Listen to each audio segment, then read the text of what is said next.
ನಾವು ಸೇವಿಸೋ ಆಲ್ಮೋಸ್ಟ್ ಎಲ್ಲ ಆಹಾರಗಳಲ್ಲೂ ಉಪ್ಪು ಇದ್ದೇ ಇರುತ್ತೆ. ಊಟಕ್ಕೆ ಟೇಸ್ಟ್ ಬರೋದೇ ಉಪ್ಪಿಂದ ಅಲ್ವಾ? ಕೆಲವರಂತೂ ಹಣ್ಣು ಹಂಪಲುಗಳ ಮೇಲೂ ಉಪ್ಪನ್ನ ಉದುರಿಸಿ ತಿನ್ನುವ ಅಭ್ಯಾಸವನ್ನ ಇಟ್ಕೊಂಡಿರ್ತಾರೆ. ಕೆಲವರು ಮೊಸರು ಮಜ್ಜಿಗೆಗೆ ಉಪ್ಪನ್ನ ಹಾಕಿ ಕುಡಿತಾರೆ.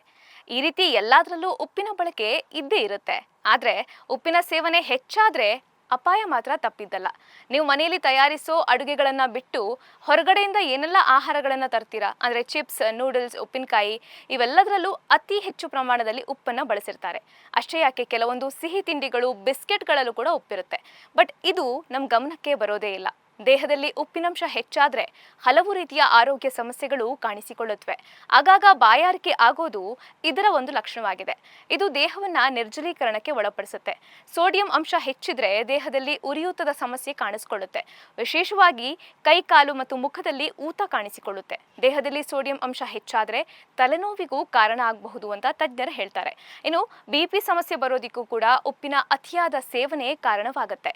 ಎಲ್ಲ ಟ್ರೈ ಮಾಡಾಯ್ತು, ತಲೆನೋವು ಕಡಿಮೆ ಆಗ್ತಿಲ್ಲ ಅಂತಾದ್ರೆ ಸ್ವಲ್ಪ ದಿನ ಉಪ್ಪನ್ನ ಕಡಿಮೆ ತಿಂದು ನೋಡಿ. ಹಾಗೆ ಪ್ರತಿದಿನ 8-10 ಲೋಟ ನೀರನ್ನ ಕುಡಿದ್ರೆ ದೇಹದಲ್ಲಿ ಸೋಡಿಯಂ ಮಟ್ಟವು ಸಮತೋಲನದಲ್ಲಿ ಇರುತ್ತೆ. ಹಾಗೆ ಸುಖ ಸುಮ್ಮನೆ ಎಲ್ಲದಕ್ಕೂ ಉಪ್ಪನ್ನ ಹಾಕೋ ಅಭ್ಯಾಸವನ್ನ ಬಿಟ್ರೆ ನಿಮ್ಮ ಆರೋಗ್ಯಕ್ಕೆ ಒಳ್ಳೆಯದು.